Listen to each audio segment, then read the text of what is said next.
Ok, bah, bonsoir du coup. Bonsoir. Bonsoir. Nous, du coup, on est en 5e année animation à Rubica. Et on a des questions qu'on aimerait vous poser sur votre production de film Sauerkraut. Comment vous prononcez? Sauerkraut. Ouais. Ouais. Ah, c'est chaud à dire. Le nom. Et du coup, quels étaient vos rôles respectifs dans l'équipe quand vous avez travaillé sur votre film? Alors, j'étais la personne à l'origine de l'idée, donc réal et direction artistique, principalement. Mhm. Puis vous autres? Je Que vous vais- sonnez? Moi, je me suis chargée du look dev. J'ai fait un peu de texturing, shading. Ah oui, j'ai fait du matte painting, c'est vrai. J'ai fait une partie du compositing aussi et un peu de fur aussi. Ok. Et Hugo?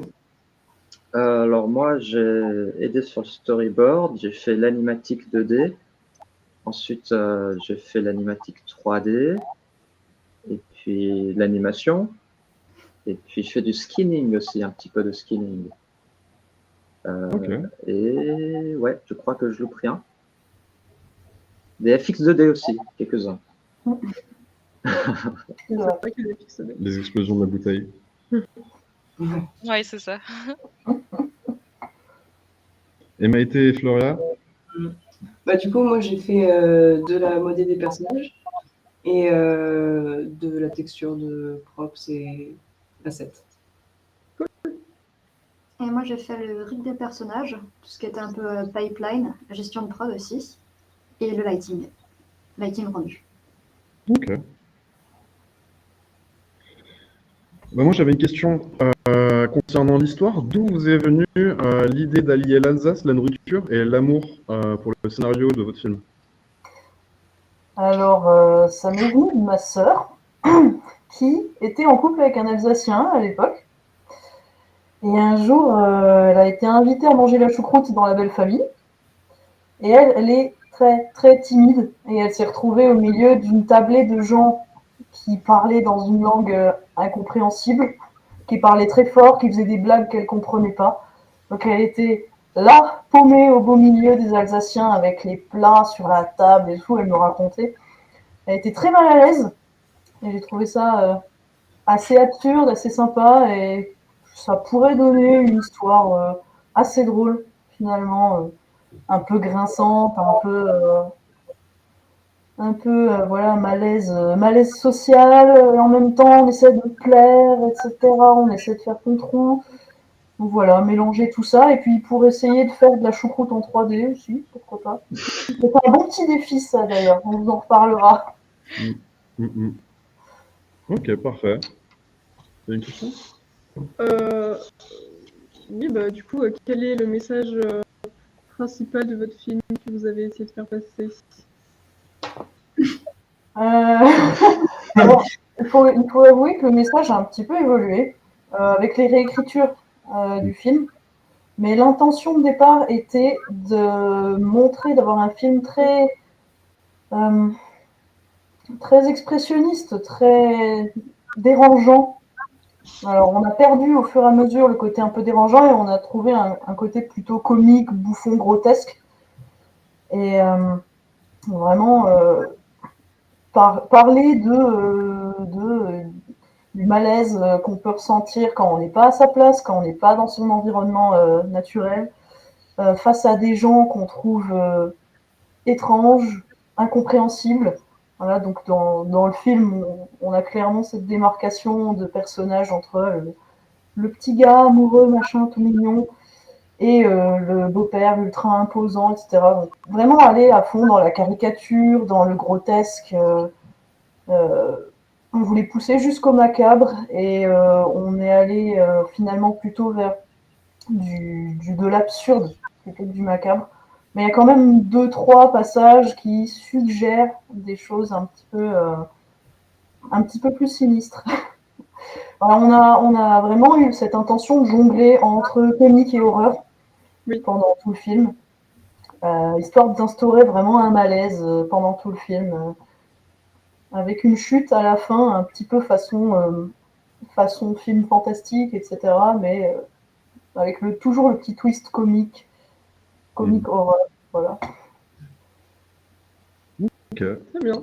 Bah justement, ça revient un petit peu. Il y a des mots que j'ai retrouvés un petit peu dans mes questions. Justement, j'allais parler de macabre, expressionnisme allemand. Donc, si ça vous dérange pas, que je parle un petit peu du processus de Cara Design, si vous avez des anecdotes justement pour obtenir cette patte personnelle en liant le côté alsacien et macabre. J'imagine que ça n'a pas dû être très facile de ressortir cet aspect-là qu'on voit aussi dans les peintures, dans les tableaux. C'est ça. Faut savoir une chose, c'est que ça a été un gros travail de recherche graphique. Déjà pour il y a toute une esthétique alsacienne en fait. Il y a plein d'objets, de motifs, de décorations et tout ça qui sont vraiment typiques alsaciens et qu'on a été chercher pour refaire après les props, etc. Et pour ce qui est de la direction artistique, on a vraiment été chercher toutes les œuvres expressionnistes à fond, quoi, à 300%.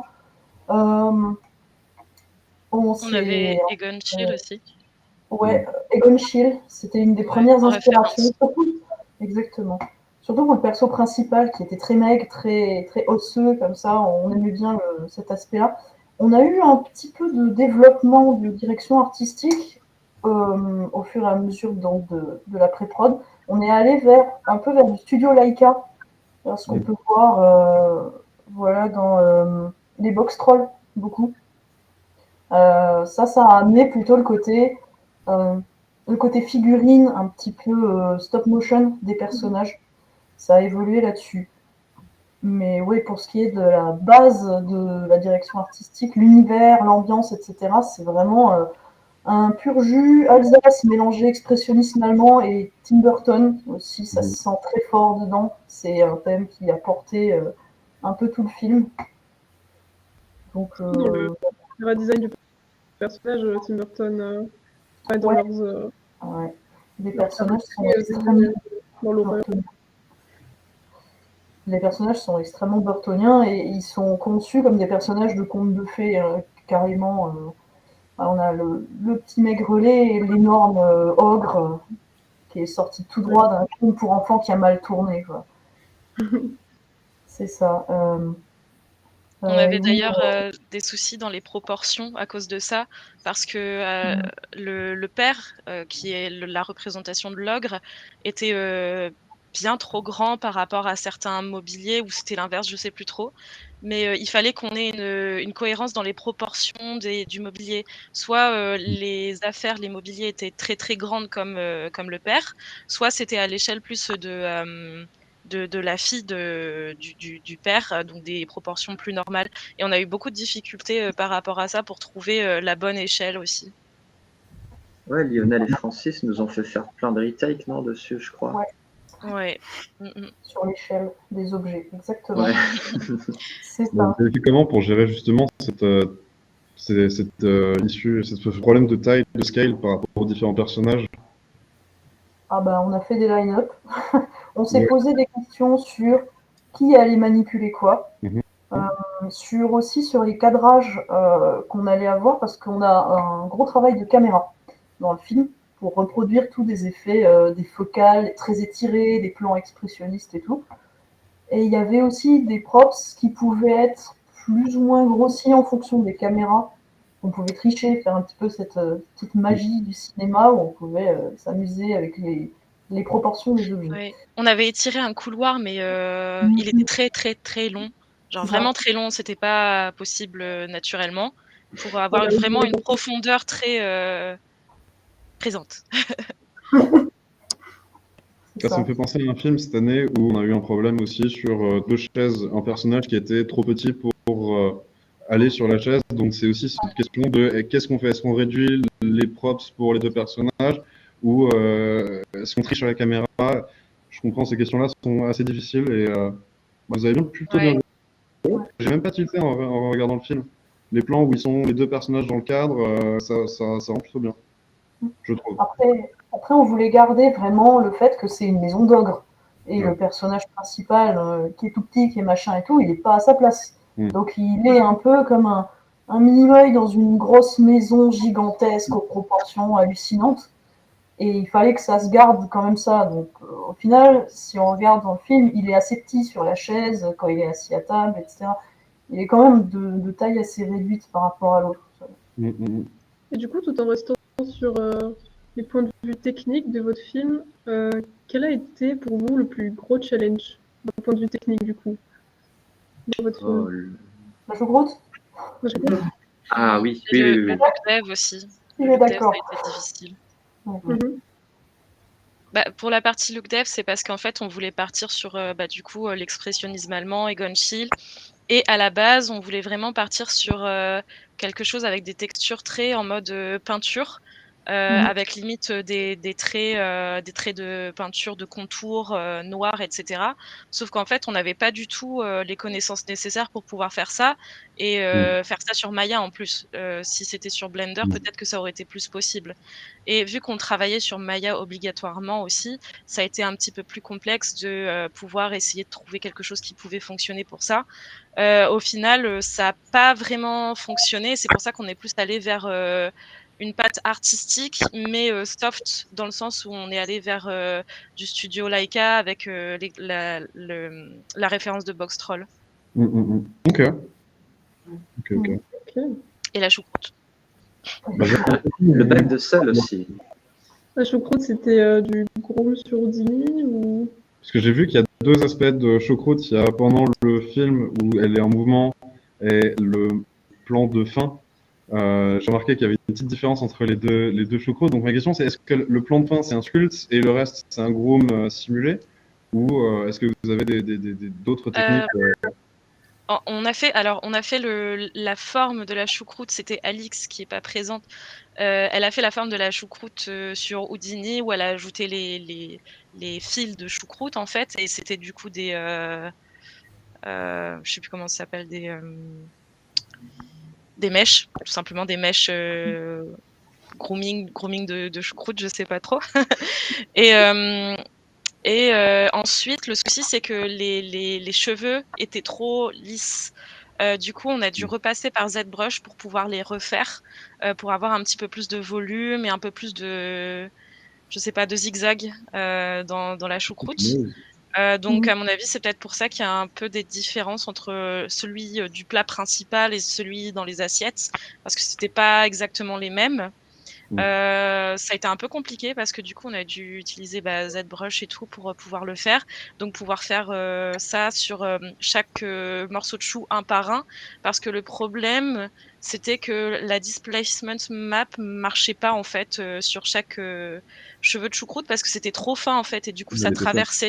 Ouais, c'est ça, l'épaisseur traversait. Donc, c'était une grosse galère pour ça. Ou alors, ça enflait, je crois, je sais plus. Ça enflait. Ouais, il y avait un display qui se mettait mal et ça marchait pas très bien. La choucroute, c'était aussi une histoire de shading. Le SSS, on a boosté à fond pour avoir cet aspect de translucence du chou. C'est vraiment très fin et il y a beaucoup de lumière qui passe. Il y a une espèce de... C'est confit comme ça. La lumière doit vraiment englober. J'ai mangé beaucoup de choucroute dans ma vie. Donc c'est aussi un défi technique de trouver le bon shader, la bonne texture, machin, tout ça. Et que ça colle au reste du mobilier et au reste du film aussi. C'était pas simple. Après, c'était différent aussi parce qu'on a eu plusieurs modèles de choucroute. Il y a celui au début, celui après qu'ils aient servi, après qu'elle ait été détruite, dans la cuisine quand elle est détruite, et la choucroute de fin. Donc en fait, on avait plusieurs itérations et pour ça, ça a fait une choucroute procédurale. Ibi, ça a l'air de compliqué. On en a mangé. Voilà.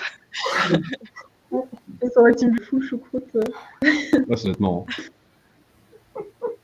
Vous avez autre chose à rajouter sur la processus de création de la choucroute ou vous voulez qu'on fasse autre chose Peut-être juste l'anecdote de quand on a voulu commencer à animer un petit peu sur certains plans, Ah, ouais, bon. Tu veux pas en parler? Il a honte. Non. Non, mais- Faut que j'essaie de me rappeler, mais en fait, notamment le plan où l'ogre frappe la table et il y a toute la vaisselle, les assiettes qui partent vers le haut pendant quelques frames. Comment j'ai fait ça? J'ai importé du coup ce qui a été fait sur Houdini et je l'ai du coup importé dans Maya. Ensuite, je l'ai converti, ce qui fait que chaque brin de choucroute était représentait un mèche. Du coup, il y avait dans la... Comment ça s'appelait il y avait 3000 mèches, quoi. Et c'était horrible parce que ça ramait de ouf. Et en plus, pour animer dessus, ça doit être une horreur. Ouais, je sais plus exactement comment le processus d'anime s'est effectué, mais c'était Avec un long. lattice. Lattice, oui. Ouais, avec un lattice. Ah oui, c'est vrai. Pour faire un effet comme ça avec les choux, avec les fils de choux et tout. C'était marrant. Hein. Ouais, il y avait des... Ouais. Bah, ça marche. Attends. Il y avait lattice pour la patate qui se pose sur la choucroute, mais la masse entière. Et il y avait aussi la choucroute décomposée, chaque brin de chou. Ouais, c'était... Ouais, ok. En plus, ça va doit être long. Je commence à me rappeler, ouais. Ça revient. Ouais.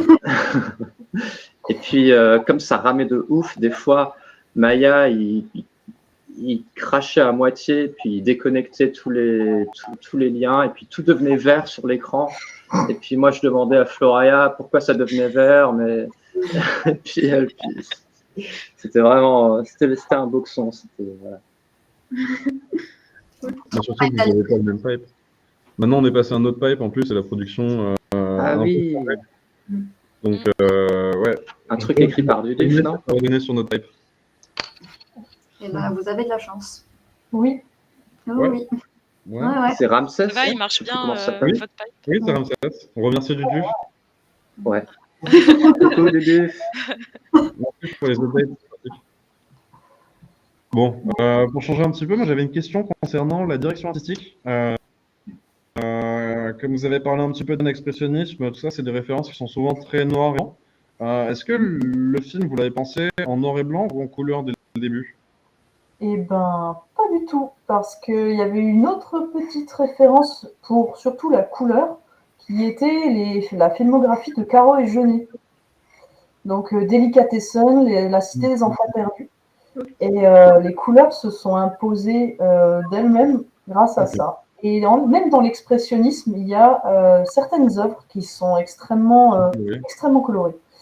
Et des œuvres de, comment ça s'appelle, Otto Dix, par exemple, qui va utiliser plein de trucs, plein de couleurs. Et vraiment, pour le film en lui-même, je faisais donc les recherches depuis le début, il y avait de la couleur dedans, et j'avais presque une vision de color board avant d'avoir une vision de silhouette ou de choses comme ça. C'était vraiment... voilà, il fallait qu'il y ait du rouge, du vert, du rose, des choses comme ça. Donc, c'est ce qui a porté aussi l'esthétique du film. C'est des couleurs qui sont présentes dans tout le film et qui servent la narration. Donc, elles étaient extrêmement importantes. Et le faire en noir et blanc aurait vraiment enlevé beaucoup de choses au film. Et il aurait fallu retravailler beaucoup plus sur l'éclairage, des éclairages beaucoup plus tranchés, etc. Façon expressionnisme. Mais ouais, la couleur était très très présente depuis le début, pour le coup. Voilà. Je pose une question, je te laisse réfléchir. Vas-y, t'as une question sur le personnage. Ouais, bah, une petite question technique au niveau du rig de la jeune fille. Est-ce que vous avez modélisé tout ce qui se passe en dessous du bassin? Et est-ce qu'il a été aussi riggé? Parce que de ce que j'ai vu, il est tout le temps caché à partir du haut du corps. Donc peut-être techniquement, ça vous a permis d'aller plus vite sur la création des personnages. Dites-nous tout. Oui et non, parce qu'au final, comme on l'a modélisé debout, il a quand même fallu faire le rig des jambes pour qu'on puisse l'asseoir. Parce qu'en fait, si tu regardes sur le moment où elle est... Le plan final où tout ça assis à table, on voit ses jambes sous la table. Ok. Donc, c'était un rig très simple et c'était une beauté très simple, texture très simple sur le bas du corps, mais on a quand même dû le travailler. Ok. Mais ça n'avait pas pris beaucoup de temps par rapport aux autres personnages. Pour le coup, on pouvait se permettre de le faire. Les chaussures ne sont pas incroyables sur ce personnage. Mais Ouais, même au niveau du texturing, on avait fait en sorte de faire le plus vite possible quoi, pour le bas, parce que ça servait à rien vu qu'on le voyait pas. Oui, oui. Parce qu'on sait qu'il y a des contraintes de personnages, de ne pas avoir trop non plus de personnages dans un film. Et comme un film avec 3 personnages, on n'en voit plus depuis quelques années maintenant. Dans d'autres films, en tout cas, maximum, c'est 2 persos. Ouais, Ah. il y a on pouvait pas. Ok. Oui, il y a un truc qui est toujours là, mais... C'est drôle de dire ça parce qu'en plus, au départ, normalement, le premier scénario, il y en avait 4 des personnages. Il y avait la belle-mère aussi. Ah oui, il y avait. Ok, elle était en vie. Ah oui, ok. Ah ouais. Ah ouais, non, mais c'était n'importe quoi. Ouais. Un peu. On avait 2 persos, on est passé à un perso pour notre film, mais on s'en sort mieux, je pense, pour le moment, au niveau de la prod. Ça aurait été dur à gérer. Ouais. Bah, c'est peut-être beaucoup une histoire de si les persos se ressemblent, si les contraintes techniques sur chaque personnage, par exemple là pour l'ogre dans notre film, c'était un gros morceau, sans jeu de mots. Donc on ne pouvait pas se permettre d'avoir plus qu'un personnage comme ça. À moins d'avoir un copier-coller pour la belle-mère, ce qui était un peu l'envie au départ, mais il y avait quand même les autres persos à côté, donc Ça aurait été marrant. et tout. Mais voilà. Ok. Sinon, est-ce que vous voulez nous parler de ce dont vous êtes le plus fier, l'élément dont vous êtes le plus satisfait dans votre film? Moi, j'aime bien les tableaux que j'ai faits. Ah, J'adore. Ils sont trop bien. ouais. Ben, J'ai fait un... Désolée, je vous coupe encore.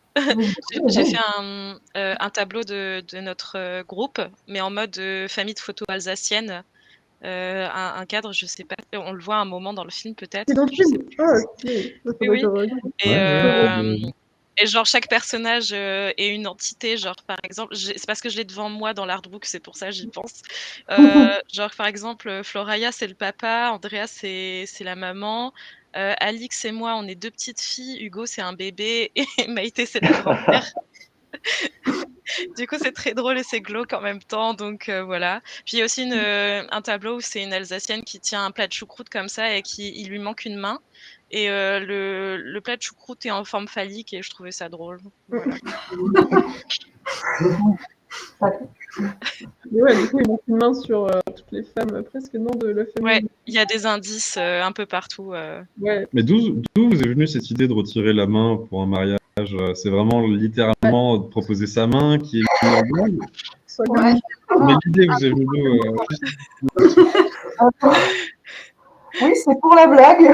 C'est Ok. complètement pour la blague. Oui, Mais il ça y a se aussi, ça vient un peu aussi d'une légende lorraine et alsacienne sur Saint-Nicolas à propos de, je ne sais pas si vous connaissez la légende de Saint-Nicolas, qui est très glauque, où c'est 3 enfants qui se perdent un soir dans les champs alors qu'ils rentraient chez eux. Ils vont donc toquer à la première chaumière qu'ils voient, et c'est un boucher. Et le boucher les tue, et les coupe en morceaux, et les met dans le saloir. Donc, ça vient un peu de là.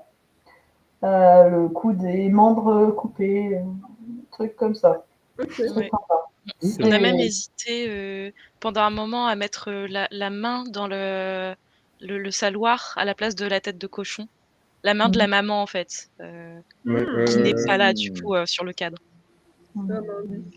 Après, ça ruinerait un peu la chute, je pense. Ouais.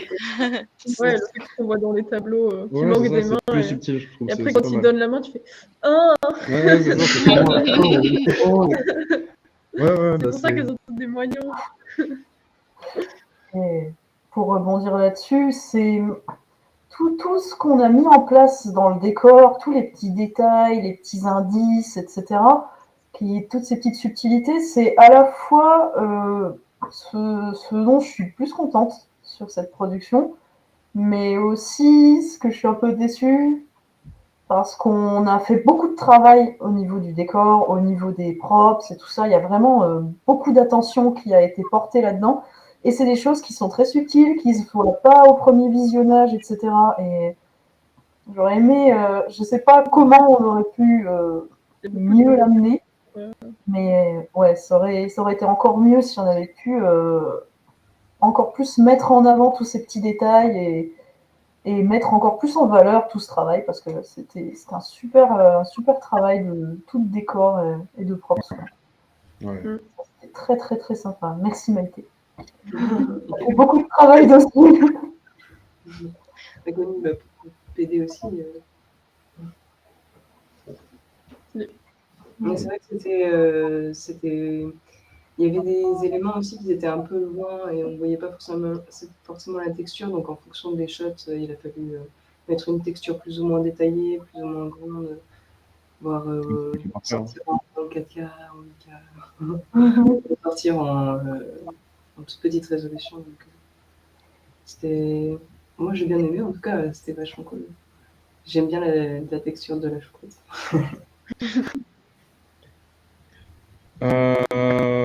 Bah oui, concernant aussi la choucroute, au niveau shading, comme vous avez dit, c'était assez compliqué.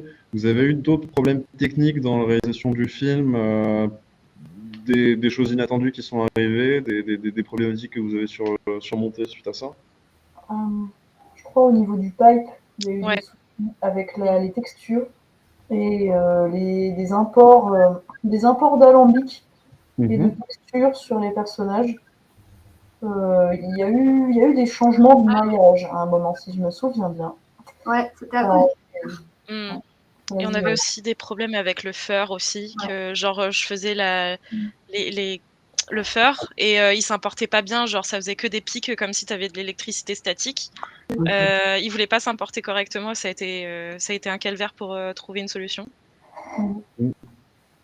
Ok. J'avais aussi une question concernant le personnage du père.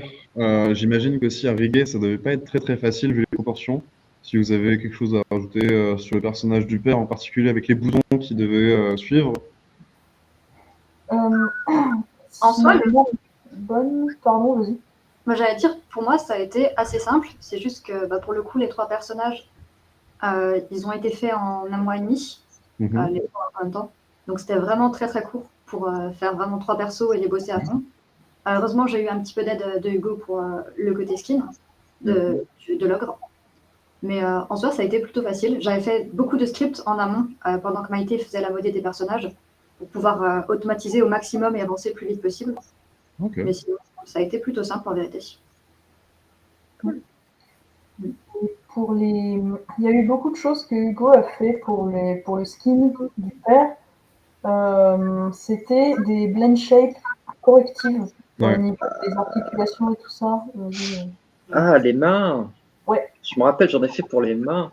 Quand par exemple, il frappe la table, du coup, pour que. Ouais, alors pour simuler en fait le fait que la peau vraiment vienne se déformer contre la surface de la table, j'ai fait une blend shape en fait. Et ouais, parce que c'était pas réglé. Attends, non, c'était encore pire que ça. Ah non, ouais, oh non, C'est un magicien, Hugo, en fait. Faut savoir. Il nous a fait des tricks incroyables. C'était quoi? C'était pas des blend shapes, c'était un truc qui faisait cracher Maya toutes les 10 minutes. Je crois. Un quoi? Je crois que c'était une fonction qui était sur Maya, qui était en bêta, où c'était ouais, c'est ça. Une blend shape corrective. Je sais pas si ça... Ouais. Non. En fonction d'une pause. C'est ça en de la fait. rotation sur un joint. C'est ça, exactement. C'est en fonction de la rotation, ça va venir mettre une blend shape. Ouais, c'est ça, exactement.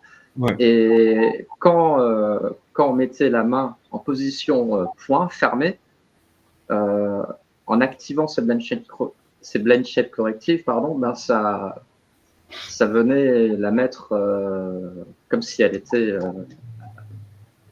posée de force contre une surface.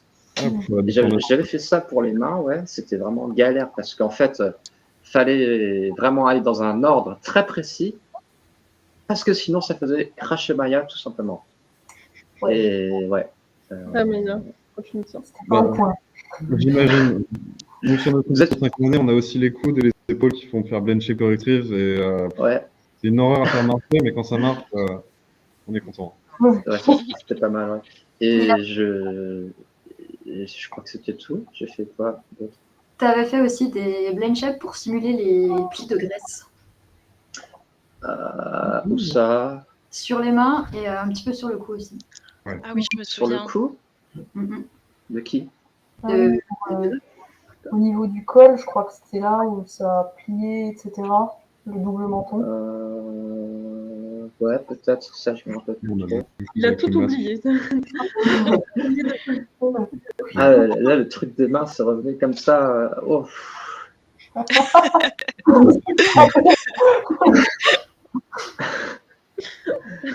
Ouais. Ok. Bah, j'avais aussi une question. Si vous avez des conseils ou des tips d'animation suite à votre expérience sur le film, des choses que vous pourrez transmettre à nous, cinquième, en pleine production sur les films d'animation. Enfin, Euh, Ouais. Le plus important, c'est la cohésion de groupe. Ouais. Voilà. Ouais. Parce que chaque année, il y a des tensions dans des groupes et ça amène du mauvais travail. Et ça amène le fait que vous vous amusez pas sur votre projet. Donc, même si vous avez un problème, essayez d'avoir au moins l'avis de tout le monde et qu'il n'y a pas une personne qui soit silenciée et Oui. que vous partez d'un commun accord, même s'il faut faire des sacrifices, quoi. Très bien dit. Ouais. Les types d'animation, c'est vraiment juste l'animation pure ou en général sur Bah, le si vous avez des conseils sur. Moi, je suis SP Anime et on a une SP FX, donc en fonction de ce que vous voulez, si vous avez des conseils techniques ou globaux. S'il y a des choses que vraiment vous n'arrivez pas à faire en 3D, faites-les en 2D. Ah oui, ça c'est vrai. Ça c'est vrai. Ça explique, dis donc. Par Tu veux vraiment exemple. révéler Pardon? Tu veux vraiment révéler ce sombre secret? Non, ben, franchement, il n'y en a pas beaucoup. Par exemple, vous ne l'avez peut-être pas remarqué, mais parce que c'est assez subtil, mais quand l'ogre il fait un bisou au cadre, il y a un petit filet de bave. Bon, bah, celui-là, il est fait sur TV Paint. Ouais. Mais je me souviens, même Lionel disait ça a été fait en 3D. Hein. Et on a fait non, c'est en 2D. Ah, Tu te souviens plus? cool. Je crois Non, qu'il avait je dit sais ça. plus. En le regardant, je me suis dit, putain, il se fait chier pour le filet de bave en 3D. Non, C'est vraiment que c'est un peu tiré de bave. C'est la du magie. straight ahead complet. Et il y avait quoi encore? Il y avait évidemment les passes de explosions. bouteilles. Ouais. Bah, j'ai regardé frame par frame, j'ai vu les animations étaient pas mal. Ouais, merci. Et puis. Le sang de la main à la fin. Ah oui. Non, ça c'est 3D, ça, non? C'est 3D ça? T'es sûr? 3D. Ah, Ouais, ouais. bon, pardon. Ah ouais. Et Mais puis, ouais, c'est ça, ouais. À peu près grosso tout dans la modo, film.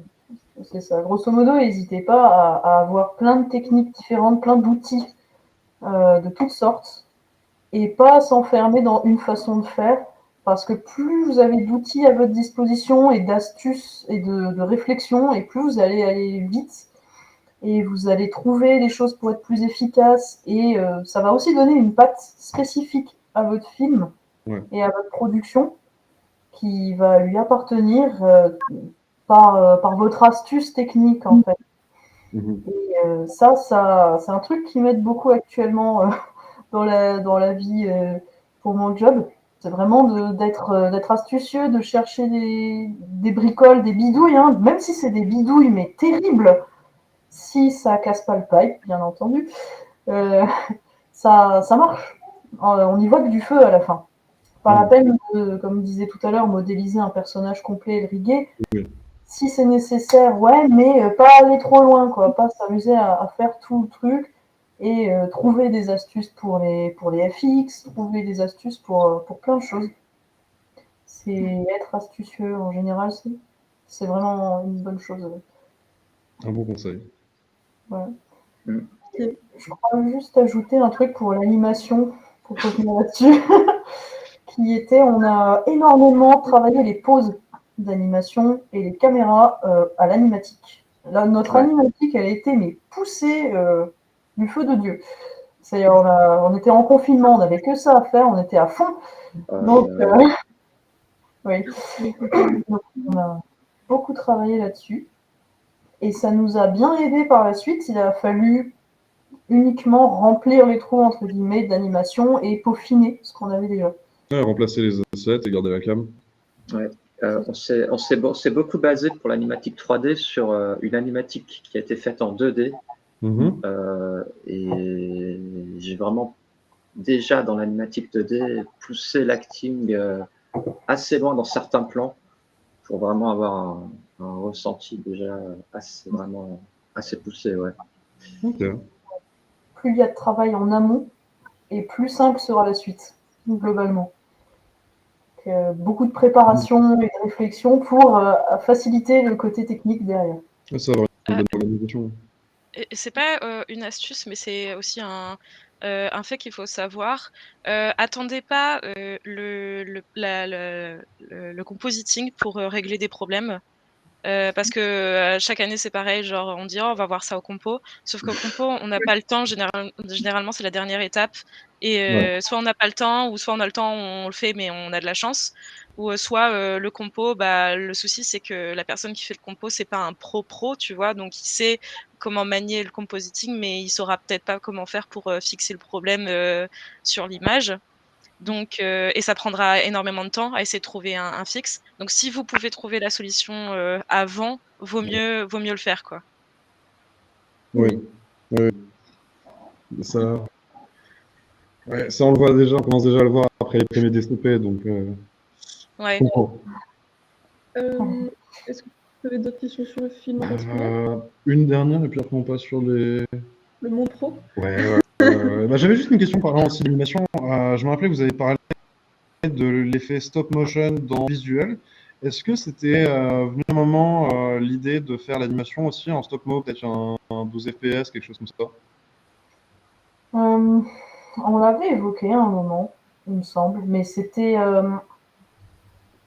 pas vraiment l'effet stop motion, celui-ci qu'on voulait. C'était plutôt la façon dont fonctionnent les marionnettes de stop motion.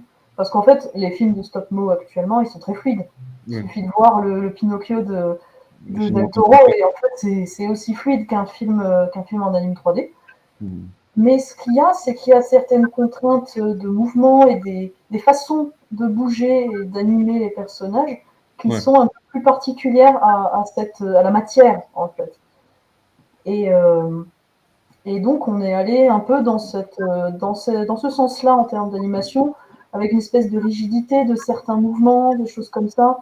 Je crois qu'on avait pas mal aussi de travail sur des amortis et vraiment des choses qui sont beaucoup plus travaillées dans ce sens-là, avec des marionnettes réelles, quoi, des marionnettes en matériel. Et c'était pas un travail simple. C'est trouver l'esthétique d'animation. C'était un petit peu compliqué de ce côté-là. Ouais, c'est un processus long. Mais c'était intéressant à faire. C'était intéressant à faire. Alors, c'est vrai que des fois, personnellement, je me dis, est-ce qu'on n'aurait pas mieux fait d'avoir un aspect avec moins de frames, ce qu'on appelle l'effet stop-mo en 3D. Mais le film marche bien comme ça.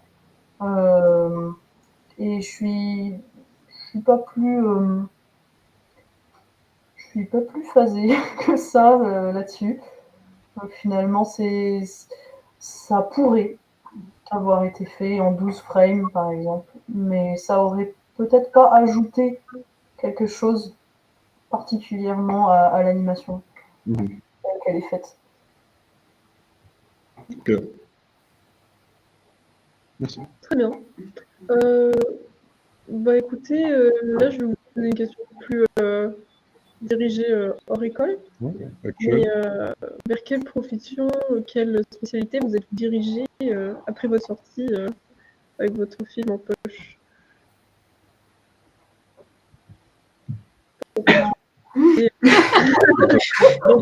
Bah, Moi, je suis actuellement infographiste. Donc, c'est vraiment, je fais de tout. Et quand je dis de tout, c'est aussi bien de la DA papier que de la mocap. J'étais encore, là, ces 2 derniers jours, dans la tenue de mocap, hein, cascadeuse, professionnelle, Waouh. toujours. Et donc, vraiment de tout, quoi. Modélisation, rig, tout. ok. Ok. En intermittent ou en freelance? Non, j'ai un CDI, ce qui est très rare dans le milieu, mais c'est une toute petite boîte. Et donc, ils ont besoin de quelqu'un qui est là à temps plein et qui reste là pour les projets, etc. Donc, c'est pas un job qu'on voit souvent, je pense, à la sortie de Rubica, surtout, où c'est beaucoup plus axé ensuite pour partir dans les milieux de l'animation, séries, films, etc., les intermittences, etc. Mais c'est une voie qui existe et c'est assez gratifiant. Voilà, je fais ma pub.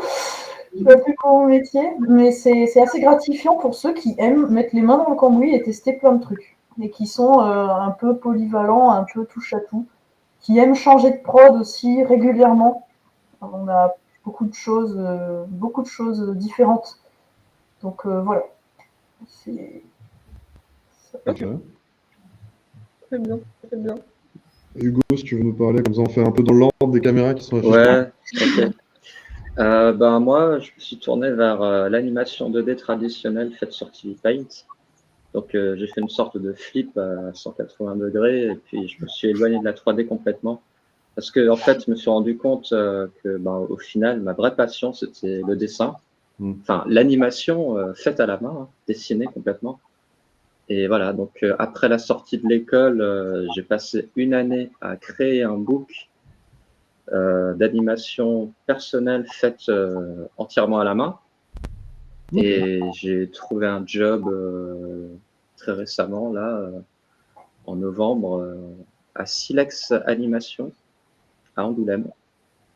Et voilà, on bosse sur une prod entièrement en 2D sur TV Paint et c'est le feu. C'est vraiment génial. Oh, c'est bien. Félicitations. Merci. Ouais, du coup, c'est mon tour. Moi, du coup, au début, j'hésitais beaucoup entre texturing ou compositing. En plus, c'est pas vraiment les mêmes choses, ça se ressemble pas trop. Et j'aimais beaucoup le texturing et le shading. J'avais fait une partie des textures aussi. Mais le souci, c'est que sur le marché, quand je suis entrée, quand tu es junior, faire du texturing, c'est super difficile de trouver un taf. Là, par exemple, j'ai une amie qui cherche depuis la sortie un taf en texturing, elle a toujours pas trouvé. Et du coup, bah, vu qu'il y a besoin d'argent, il y a besoin d'expérience, je suis partie en compositing directement. Et en fait, j'ai compris, moi, de mon expérience personnelle, que quand tu es junior, c'était plus facile à t'embaucher en freelance qu'en CDD, par exemple, à CDDU, à la mission, je sais pas. Du coup, moi, j'ai enchaîné les missions en tant que freelanceur en compositing. Et au final, je me suis rendu compte que je préférais le compositing parce que j'y trouvais une complexité qui me plaisait plus que le texturing. Et voilà. Ok. Ok. Moi, voilà, pour le coup, quand je suis entrée à Rubica, je voulais vraiment faire de la prod. Et je me suis dit que d'abord, pour pouvoir faire de la prod de films d'animation, c'est bien de savoir de quoi tu parles. Donc j'ai fait des études d'artiste, mais je ne me suis jamais destinée à être artiste. Et en fait, finalement, j'ai assez bien kiffé mes 5 années à Rubica. Et je me suis dit, pourquoi pas finalement être artiste. Et puis, quand on a fait les Portfolio Days avec toute l'équipe, en fait, j'ai eu envie soudainement de faire un truc vachement plus social, qui soit plus justement dans ces moments d'échange où tu rencontres les étudiants, tu les aides à trouver un métier. Et du coup, je suis entrée à Micros. dans un métier un peu qui s'appelle la Team Talent, où je gère un peu le recrutement, les festivals, les rencontres avec les écoles, le scouting, et aussi tout ce qui est un peu ce qui se passe un peu au studio, la vie, les événements, ce genre de choses. Bon. Et j'ai ramené Maïté avec moi. Bah, du coup, moi, je cherchais d'abord en modé et en texture. Donc, j'ai d'abord. Alors, je voulais rentrer dans un studio, mais au début, je ne trouvais pas, donc j'ai commencé en freelance. J'ai fait un tout petit projet pour un jeu qui s'appelle Touloa, mais je ne sais pas si. Tu vas peut-être couper ça. C'est pas trop donné. Pour l'instant, il n'est pas encore sorti, donc en vrai, grosse erreur de ma part. Mais donc du coup, j'ai travaillé pour faire des petits personnages sur un tout petit jeu. Donc plein de personnages, plein de textures, plein de coiffures différentes, tout ça, c'était super intéressant et j'ai beaucoup aimé. J'ai même fait le rig dessus, parce que c'était une toute petite boîte, on n'était que 4, enfin voilà. Et ensuite, bah, j'ai une proposition par Floraya pour travailler en tech anime, donc c'est un peu comme du fixe, ou comme c'est un grand studio et c'est très très divisé. Et donc je travaille depuis mai à Micros. Et c'est un peu plus technique que ce que je voudrais faire. Je préférerais aller vers quelque chose de plus artistique. Donc, je suis très contente d'être ici. Le studio est trop bien. L'ambiance est super cool. Et je me suis fait plein d'amis, etc. Mais j'aimerais bien aller plus en texture. Et je me dis que si jamais je suis déjà dans le studio, c'est pas mal. Enfin, c'est plus facile de faire le passage, justement, super compliqué d'aller en modé ou en texture. Et, en partant de l'extérieur, c'est plus compliqué, quoi. Voilà. Ok. Euh, T'as d'autres questions? j'ai une question. Bah, écoutez, est-ce que vous pouvez aussi, quelle est l'année qui vous a le plus plu à Rubica ou quels ont été les moments difficiles ou d'autres moments qui vous ont beaucoup plu? Est-ce que vous voulez un peu nous parler de votre expérience au sein de l'école? C'est promo Rubica, là.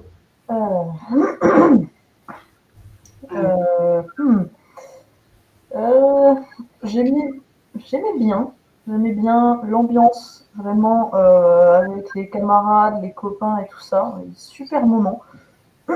Mais pas que dans les filières d'animation ou d'effets spéciaux, aussi avec ceux qui sont en jeux vidéo, ceux qui sont en design. On a eu un brassage culturel entre nous tous et on a créé des super groupes de potes. On était là aussi pour s'entraider, se soutenir psychologiquement quand ça allait pas. Donc ça, c'était vraiment quelque chose de super cool. Au niveau de l'école, tout le monde dans un même bâtiment et tout, ça encourageait beaucoup ça. Ouais, moi je suis arrivée directement en 3e année et je trouvais que ouais, il y avait pas mal d'entraide entre chacun et que finalement, je pense que comme c'était surtout des projets, les profs pouvaient pas toujours être là pour chaque problème, etc. Donc tu avais quand même pas mal d'élèves qui s'entraidaient sur ces trucs-là et ça m'a beaucoup appris l'esprit d'équipe. Et ça, c'est très, très cool. Et aussi, par rapport à mon autre école d'avant, je trouvais le passage entre l'école et le monde du travail était plus facile. Parce que je vois mes amis des Mielco qui galèrent encore à trouver du travail alors qu'ils sont sortis bien avant. Et on sait de la 2D, je sais pas comment ça se passe. Mais ouais. Et il y a un point. Oh, pardon. Il y a juste un point positif aussi avec la 5e année, c'est que c'est vraiment la mise en condition dans un studio, dans le sens où vraiment on travaille comme si on était un peu dans un studio. Et quand je suis partie et que je suis allée dans des entreprises, j'ai vraiment eu cette impression qu'il n'y a pas eu de nette différence entre l'école et le travail, sauf qu'au travail, bah, j'étais payée. Donc ça, c'était cool. Il y a une ambiance plus freelance, parce que par rapport au monde en intermittent du spectacle, parce que du coup, je suis en intermittent du spectacle.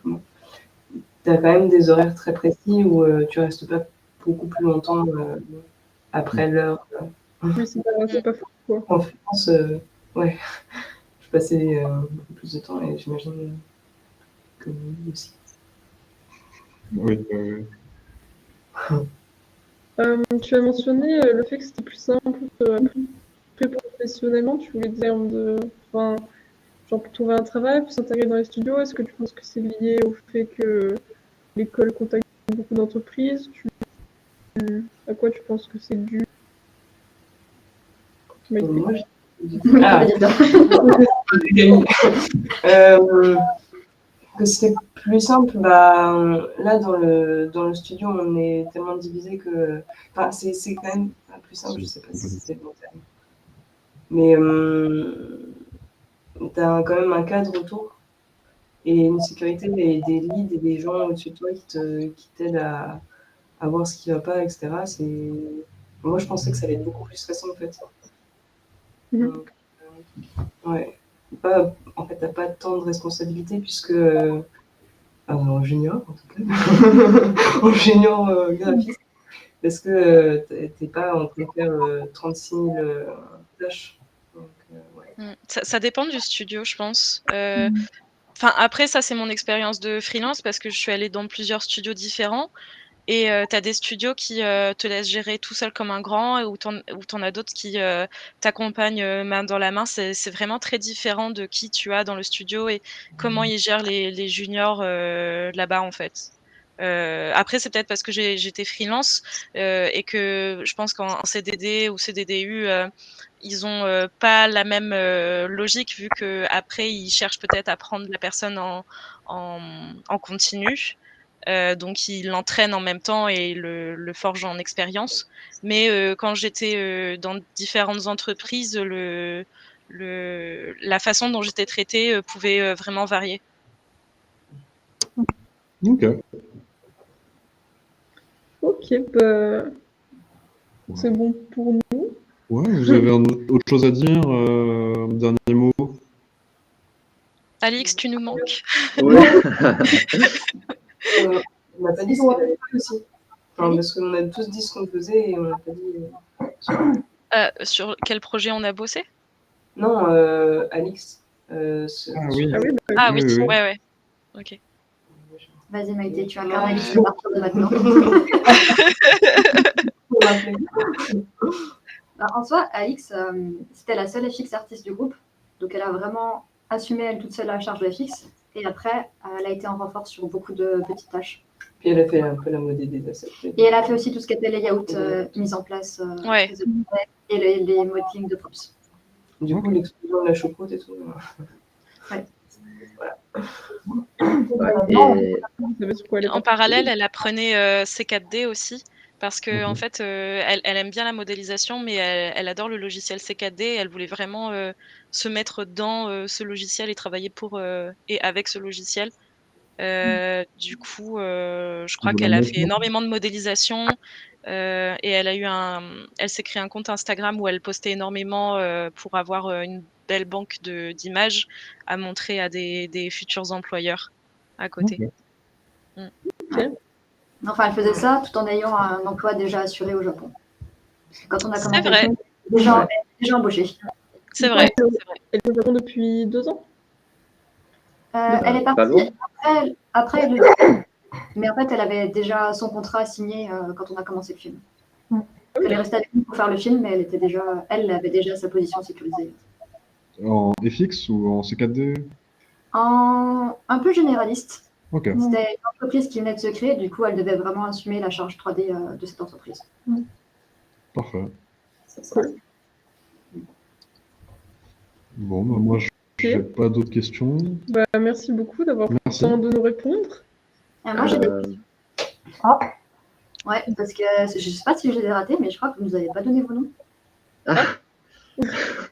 Peut-être au début, avant que tu arrives, bah, moi, c'est Charles et Julie, voilà, on est en 5e et Charles travaille sur le film Quem Comme Salva. Salva, qui est, le nom est encore à voir. Et moi, je travaille sur le film Bonhomme. Voilà. Ok. Et ça va, On peut savoir- Mais Ah ça sortira. ouais, vous aurez des images bientôt. Ah, Oh, on peut avoir un pitch ou pas? trop bien. Ouais, bah là, on est pas ici pour faire notre pub, mais dans votre pub, Non, mais c'est Avant une preview pour les prochaines vidéos dans un an qui seront les nôtres du coup. ouais, dans 2 ans. On attendra. Ouais. Bah, merci beaucoup en tout cas. Ça fait vraiment plaisir de pouvoir échanger avec vous sur ces sujets-là. Et puis, bah, j'espère que vous êtes fiers de votre projet. Et de votre vie actuelle, il faut être heureux. Ouais. Ah oui. C'est l'essentiel. Suivez ce qui vous rend heureux. Et puis, qui sait, un jour, on se verra dans mon professionnel. Bah, oui. Oui. Bah, bientôt, hein, l'année C'est ça, prochaine. c'est ça qui est bien, c'est vraiment le réseau Supinfocom, il est grand et moi par exemple mon premier travail je l'ai trouvé via une personne de Supinfo donc Ouais. enfin, il y a plein de gens c'est arrivé comme ça quoi donc ça c'est cool. Ouais, Maïté bon. aussi. Et même cet été, j'ai fait un stage dans une petite boîte vers Bordeaux et il y avait un senior de 40 ans qui venait de Supinfocom aussi, il y a longtemps du coup, à Arles, je crois. Ouais. Et moi j'étais étonnée, pareil, j'ai travaillé dans une boîte pendant très longtemps et il y avait genre 3 seniors là-bas qui sont très très forts et très très connus là-bas qui bossaient, qui ont été à Supinfocom aussi. J'étais en mode ah, et je savais même pas. Je l'ai su des mois après.